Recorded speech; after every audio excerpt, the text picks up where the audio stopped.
कई बयान भी हो चुका था एग्जामिनेशन इन चीफ और मुजरा भी मुकम्मल हो चुकी थी। एक जो है वो पाइपलाइन में थे और टोटल आज जो है वो हमने बारह जो है इस्तगासा के गवाहान जो हैं उनकी एग्जामिनेशन इन चीफ इब्तदाई बयान करवा दिया है, जिस पे जो जेरा है वो रिज़र्व है और वो जो मुलजमान के वकील हैं वो उनको हक हासिल है कि वो उस पर जेरा करेंगे उसकी कॉपीज़ लेकर। तो अब इसकी समाअत जो है वो मंगल के दिन मुकर्रर है, जिसमें जो वकला सफाई हैं वो जो है वो तमाम गवाहान मौजूद होंगे जिन्होंने बयान दिया है और उस पर वो जेरा कर सकेंगे। और इसमें हमने 3 जो गवाहान हैं उनको गिव अप कर दिया गया है। तो लिहाजा इन्वेस्टिगेशन ऑफिसर समेत जितने भी इस्तगासा के गवाहान हैं उनके 2 के ऑलरेडी उन पे जो है जरा भी हो चुकी है, बाकियों के इब्तदाई बयान हो चुके हैं। तो एविडेंस उस हिसाब से इब्तदाई जो है वो इस्तगासा ने कंप्लीट कर लिया, अब उस पर सिर्फ जरा हो चुका है। ये बताएगा टोटल गवाहान कितने हो गए हैं अब तक? 25 गवाहान ऐसे हैं कि जिनमें 2 पर जरा मुकम्मल हो चुकी है, बाकी जो 23 है उस पे जो है वो उनको हक हासिल है कि उनका राइट ऑफ क्रॉस एग्जामिनेशन है।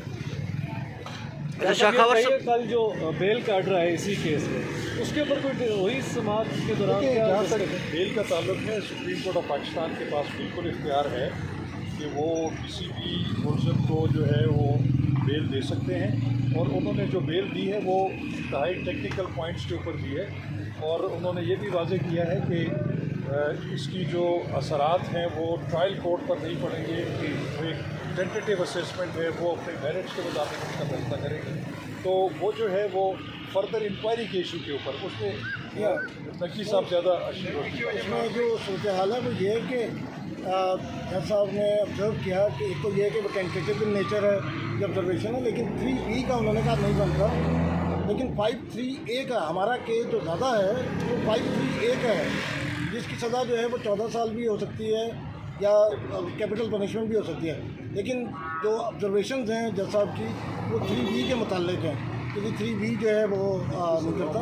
तो जहाँ तक बज़ाहिर क्योंकि बेलों की जो ऑब्जर्वेशन होती हैं वो टेंटेटिव इन नेचर होती हैं और जो बेल ग्रांट हुई है वो पनिशमेंट, क्योंकि 2 मुख्तलिफ पनिशमेंट प्रिस्क्राइब की गई हैं, इन पनिशमेंट्स की बुनियाद पर जो है वो उन्होंने लेसर पनिशमेंट को कंसिडर करते हुए बेल ग्रांट किए।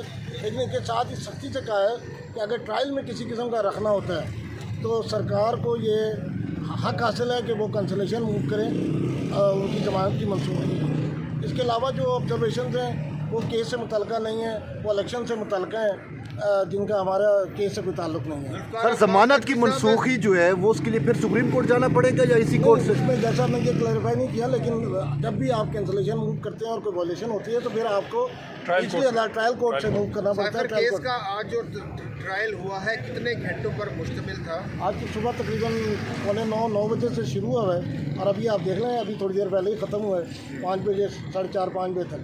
तो आप अंदाज़ा लगा लें कि तकरीबन 10 घंटे। बाकी इसमें एक वजाहत हम और कर दें कि इतनी लंबी जाएगी। एक बात और है कि जो कि इन कैमरा ट्रायल से मुतालिक कुछ बात हो रही है जी, तो उसमें इस्लामाबाद हाई कोर्ट का भी जो फैसला था वो भी यही था, बल्कि जो सिंगल जज का फैसला था वो उन्होंने भी यही कहा था कि जहाँ जहाँ पे आपको ज़रूरत होगी पब्लिक को एक्सक्लूड करने की तो वो उस स्टेज के ऊपर कोर्ट जो है वो एक्सक्लूड कर सकती है। इन कैमरा करेंगे कभी ओपन करेंगे? हाँ, ये बिल्कुल इसकी गुंजाइश मौजूद है कि आज भी कुछ शायद लोग मौजूद थे वहाँ पे जिन्होंने कवर किया और वो इसीलिए था क्योंकि अभी इब्तदाई बयान हो रहा था, अभी क्रॉस एग्जामिनेशन नहीं हुआ तो उस पर कोई ऐसी सेंसिटिविटी इन्वॉल्व नहीं। लेकिन जहाँ पर भी कोर्ट महसूस करेगी या प्रोसिक्यूशन महसूस करेगी कि किसी में बहुत सेंसिटिव चीज़ें सामने आ सकती हैं जिससे हमारे फॉरेन रिलेशंस या डिप्लोमेटिक रिलेशंस कम्प्रोमाइज़ हो सकते हैं तो उसके ऊपर फिर एक्सक्लूजन की जा सकती है। तो किसी वक्त ये इन कैमरा भी होगी और किसी वक्त ओपन भी होगी। आज तो सर ओपन थी, लेकिन ये शाह महमूद कुरैशी की फैमिली की जानिब से इतराज़ उठाया गया कि जी इन कैमरा की जाए, ओपन क्यों हो रही है? असल में उन्होंने ऑर्डर को अप्रिशिएट नहीं किया प्रॉपरली।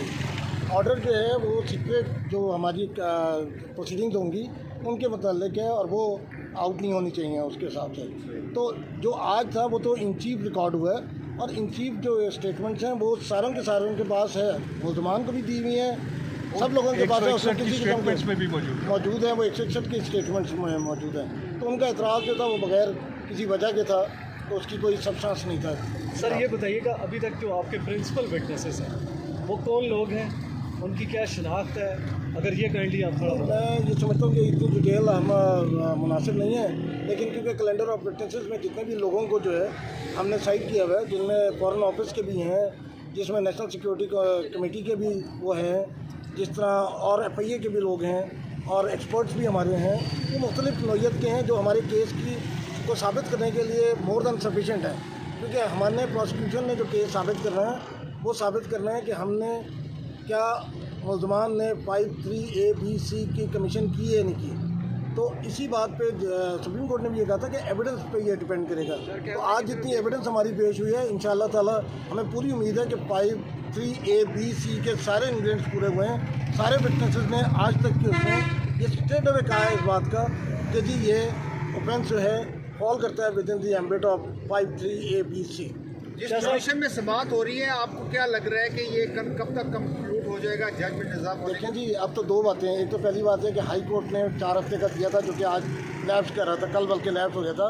लेकिन कल अगर आप सुप्रीम कोर्ट का ऑर्डर देखेंगे तो उन्होंने भी कहा है कि पेकिश जल्दी से जो है ट्रायल हो, फ़ौरन का फ़ौरन, और अगर कोई बंदा रखना डालता है तो फिर उसको जो है कैंसिलेशन आप बुक कर सकते हैं अगर डिफेंस की साइड से हो।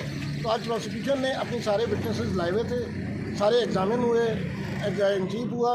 अब ट्यूसडे को रखा है कि जो क्रॉस एग्जामिनेशन करें, तो क्रॉस एग्जामिनेशन कंप्लीट होता है तो हमारी तरफ से और एविडेंस उसमें हम एक और भी वजाहत कर दें कि ये अदालत और इवन जो वकला सफाई हैं उनकी सहूलत के लिए भी है कि वो जितनी भी इब्तदाई बयानात हुए हैं तमाम विटनेसेस के, वो उसकी कापीज़ लेंगे, उस पर भरपूर तैयारी करेंगे और तैयारी के साथ जो वो जरा कर सकेंगे। सर, तो मैं समझता हूँ कि उनको ज़्यादा अच्छा मौका मिलेगा अपना जो है वो जरा करने का। सर आइंदा जो समाअत होगी जो मंगल को होगी वो क्या ओपन होगी या वो कैमरा होगी?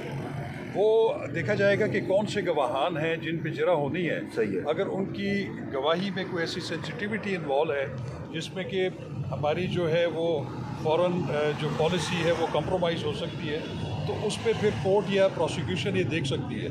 लेकिन अदरवाइज़ जो है अगर कोई ऐसी सेंसिटिविटी इन्वॉल्व ना हुई तो वो बिल्कुल उसको मीडिया में इजाज़त आने की इजाज़त हो। जैसा केस का जो मेन एविडेंस है वो साइफर की मास्टर कापी है, क्या वो रिकवर हो चुकी है मुल्ज़मान की? देखिए ये बात जो है वो बहुत टेक्निकल बात है, तो वो जो ट्रायल के दौरान ऐसी बातें सामने आएंगी तो उसका मुनासिब जवाब देंगे। अच्छा साहब ये बताइएगा, जिस दिन से चार्ज फ्रेम हुआ है उस दिन से मुल्ज़मान के वकील अदम हाज़िरी पे रहते हैं, दीगर केसेस में होते हैं। आज भी उनका मेन डिफेंस यही था कि सीनियर कौंसल नहीं है। तो अगर आगे भी इसी तरह चलता है क्रॉस एग्जामिनेशन की हेयरिंग में, तो क्या समझते हैं आगे बात दिफा यह है बाकी कि रहेगा? जो ज़ाब्ता फौजदारी है वो बिल्कुल एक बात क्लियर करता है। वो ये कहता है कि जो शहादत है वो मुल्ज़मान की मौजूदगी में रिकॉर्ड की जाएगी। तो मुल्ज़मान मौजूद थे और उनको एम्पल मौका भी दिया गया कि आप अपने वकला को भी हाज़िर कर दें, और उसमें शायद कुछ देर के लिए कुछ वकला आए भी थे और वो कुछ एक दरख्वास्तें दे के चले गए। लेकिन हम आपको बिल्कुल ये यकीन दिलाते हैं कि हम इंश्योर कर रहे हैं कि उनका जो हक़ दिफा है और उनको जो जरा करने का जो राइट है वो महफूज है। वो मंगल से जो है वो उनके वकला आए और मुनासिब जो है उस पर आके अपनी जरा कर सकते। और अगर वो नहीं करते तो law will take its own course. साहब